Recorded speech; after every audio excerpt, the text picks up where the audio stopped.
नमस्कार, जय महाराष्ट्र. मी सागर सोनकांबळे. आज भांडुपट्ट्याच्या पहिल्या कॅज्युअल टॉक्सच्या या एपिसोडमध्ये तुमचं स्वागत करतो, तुमचं मनपूर्वक स्वागत करतो. आज आमच्या पहिल्या शोमध्ये किंवा पहिल्या पॉडकास्टमध्ये आमची मुख्य अतिथी, तर आज आपल्यासोबत आहे third Asian gold medalist winner Serena Maskar. तर सेरेना, सगळ्यात पहिलं तुझं स्वागत आहे आणि सगळ्यात पहिले कॉंग्रॅच्युलेशन्स. जे काही तू केलेस आपल्या देशासाठी, आपल्या भांडूपसाठी, ते खूप मोठं आहे. तुझं योगदान भांडूपकरांच्या मनात, डोक्यात सगळीकडे राहील. तर सगळ्यात पहिले माझा प्रश्न तुला आहे की सेरेना मस्कर, कबड्डीपट्टी सेरेना मस्कर कशी झाली? पहिले तर मी स्पोर्ट्समध्ये मला इंटरेस्ट होता, पण आधी मी डान्सच्या ह्याच्यात गेले, म्हणजे कथ्थक करायला लागले. त्याच्यानंतर ॲथलेटिक्स केलं. मग हळूहळू मम्मी पप्पांसोबत कबड्डीच्या मैदानावरती जाऊन कबड्डीची आवड निर्माण झाली.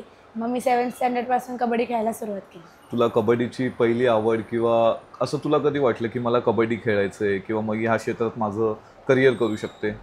कबड्डीचा आधी विचार केला नव्हता. माझं ॲथलेटिक्समध्ये जास्त फोकस होतं आणि मम्मी पप्पांचे सत्कार असायचे. मग मी लहान एकटीच होती तेव्हा आई वडील मला ग्राउंडवरती न्यायचे.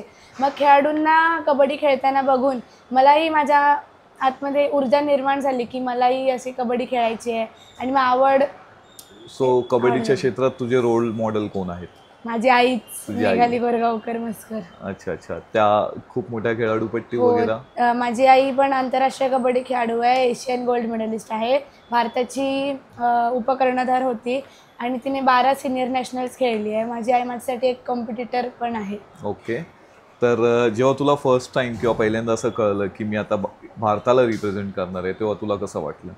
तेव्हा आनंदही झाला आणि खूप म्हणजे वाटलं की आता जबाबदाऱ्या वाढल्या आहेत, कारण की लोकांच्या नजरेत आता एक मला म्हणजे वेगळ्या दृष्टिकोनाने मला बघत येत आहेत लोक आणि अजून मेहनत करण्याची जिद्द अशी निर्माण झाली, कारण की भारताचं नाव अजून उंचावण्यासाठी मेहनत करणं अजून गरजेचं आहे आणि गोल्ड मेडल आणणं खूप गरजेचं आहे. निश्चितच. तर सेरेना, जेव्हा तू इंटरनॅशनल लेवलला इंडियाला रिप्रेझेंट करते तेव्हा तुला कसा फील येतो, काय फील येतो? खूप अभिमान वाटतो की मी महाराष्ट्रातून तेव्हा एकटीच होती खेळायला आणि भारताचं प्रतिनिधित्व करणं म्हणजे खूप मेहनत करून तिथपर्यंत पोचलेली होती आणि खूप आनंद झाला. त्यात आम्हाला सुवर्णपदक आम्ही प्राप्त केलं, तर खूप बरं वाटतं. तर सेरेना, या जर्नीमध्ये आतापर्यंत जो तुझा प्रवास होता त्या प्रवासात असा कुठला सामना आहे जो तू अजून विसरू शकली नाही? पहिली नॅशनल माझी अंडर-14 नॅशनल, तिथे आम्ही महाराष्ट्रासाठी 3रा क्रमांक आम्हाला आलेला आणि खूप मेहनत होती. माझी फर्स्ट नॅशनल होती, म्हणजे तेव्हा जास्त इम्प्रूव्हमेंट नव्हती. हळूहळू प्रॅक्टिस केली आणि आत्ता इम्प्रूव्हमेंट झाली थोडीशी आणि आता खेळते इंडियाला. तर तुझ्या आयुष्यातील असा कुठला रोल मॉडेल आहे ज्याला बघून तू म्हणजे तुला प्रेरणा येते त्या व्यक्तीला पाहिल्यावरती किंवा त्याच्याकडनं तुला खूप साऱ्या गोष्टी शिकता येतात?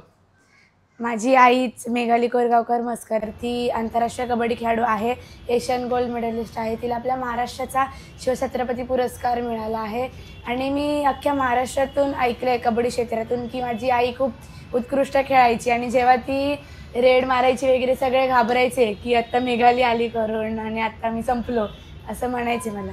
मग तुला असं वाटतं का की तू पण तुझ्या मम्मीसारखी व्हावी, आईसारखी व्हावी, तिच्यासारखी रेड मारावी? असं वाटतं की मी आईसारखी खेळावी, पण मला माझ्या आईपेक्षा पण खूप चांगला खेळ करून दाखवायचा आहे, तशी मेहनत मी करते. आणि माझी आई जेव्हा 18 वर्षाची होती तेव्हा तिला शिवछत्रपती पुरस्कार प्राप्त झाला आणि मी आता अशी मेहनत करते की मला आईच्या पण लवकर तो पुरस्कार घेण्याचा प्रयत्न म्हणजे चालू आहे. तू सध्या कुठल्या लेवलला खेळतेस आणि आता इथून पुढे तुला कुठल्या लेवलला खेळायचं आहे? आता ज्युनियर कॅटेगरीमध्ये मी खेळते आणि ही अंडर-18 यूथ गेम्स होते.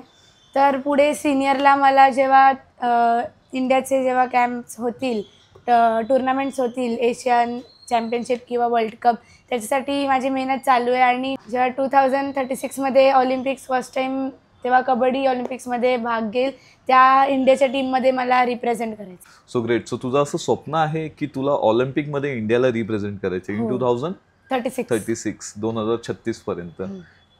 ग्रेट. आवडलं आम्हाला ही गोष्ट. आणि याच्यानंतर मला तुला हे विचारायचं होतं की आत्ताच्या घडीला तू कुठल्या शाळेत किंवा कुठल्या स्टँडर्डला आहेस? मी junior KG to 9th standard Saint Xavier's high school Bhandup या शाळेत शिकली, पण 10th स्टँडर्डसाठी मी आता साताऱ्यामध्ये एक स्कूल आहे. सो बिंग अ महिला खेळाडू, तुला असं वाटतं का भारतात अजून थोड्या महिला खेळाडूंना जास्त संधी मिळायला पाहिजे किंवा त्यांना जे सुविधा सोयीसुविधा सरकार किंवा लोकल लेवलला लोकल अथॉरिटी देतात त्याच्यात अजून काही इम्प्रूव्हमेंट झाली पाहिजे? तुला आत्तापर्यंत असा कुठला त्रास फेस केला आहेस का? बोलायला गेलं तर आता महिला खेळाडू खूप आहेत आणि खूप पुढाकार घेत आहेत खेळण्यासाठी. घरातून काही काही महिलांना सपोर्ट नसतो, कारण की कबड्डीमध्ये शॉर्ट्स घालून खेळावं लागतं वगैरे. तर त्यांच्या घरच्यांचा बघायचा दृष्टिकोन खेळासाठी खूप वेगळा असतो आणि काय काय खेळाडूंचे घरातून पण फुल सपोर्ट असतो, पण त्या खेळाडूंना खेळायची इच्छा नसते. मी एक अनुभव सांगते. आमच्या टीममध्ये राणी उफार करून एक ताई होती. तर ती जेव्हा खेळायची, आमच्या सरांकडून मी ऐकते की ती खूप छान खेळायची कबड्डी. तेव्हा तिच्या घरातून थोडासा प्रॉब्लेम असायचा, तर ती गपचूप म्हणजे लपून ग्राउंडवरती यायची आणि तिचे कपडे वगैरे ती आमच्या सरांच्या घरीच ठेवायची. तर ते सगळं काही आमच्या सरांची वाईफ आहे अश्विनी ताई, ती करायची. म्हणजे मला बोलायचं हेच आहे की खेळाडू खेळण्यासाठी काय पण करू शकतो, फक्त त्या खेळाडूमध्ये खेळण्याची जिद्द असली पाहिजे.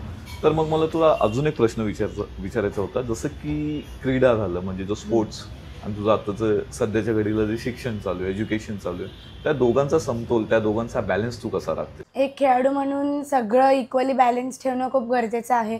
जसं स्पोर्ट्स इम्पॉर्टंट आहे तसं स्टडी पण खूप इम्पॉर्टंट आहे. कारण की स्पोर्ट्समुळे मला जॉब लागू शकतो, पण ते फुलफिल करण्यासाठी एज्युकेशन खूप इम्पॉर्टंट असतं. तर बॅलन्स करायला गेलो तर खूप छान पद्धतीने बॅलन्स करू शकतो. दिवसातून 2दा फिटनेस सेशन असतो आणि 2 तास दिवसातून अभ्यास करणं खूप गरजेचं आहे. तसं मी मॅनेज करते. मग आताच्या घडीला जे विद्यार्थी किंवा जे तुझे क्लासमेट जे तुझ्यापेक्षा ज्युनियर आहेत ते आता फोकस करतात किंवा आताच्या घडीला खेळतात, मग तू त्यांना काय गायडन्स किंवा काय संदेश देऊ इच्छिते? माझ्या ग्राउंडवरती मुली आहेत लहान लहान, ते पण खूप मेहनत घेत आहेत. म्हणजे मी आता सक्सेसफुल आहेत, त्यांचा पण या माझ्या सक्सेसमध्ये खूप मोठा हात आहे. कारण की मी एकटीच प्रॅक्टिस करत नाही, तर त्या मुली पण माझ्यासोबत प्रॅक्टिस करतात. तर मी त्यांना एकच सांगेन की तुम्ही मेहनत करत राहा सातत्याने, तुम्हाला आज नाही तर उद्या तुमचं फळ मिळणार. सो आताची जी नवीन पिढी आहे, जी यंग पिढी आहे, जी यंग जनरेशन आहे, त्या पिढीला तू काय संदेश देशील? कारण आत्ताची जी पिढी आहे ना ती खूप टेक्नोसेव्ही आहे. त्याला प्रत्येक गोष्टीमध्ये मोबाईल लागतो.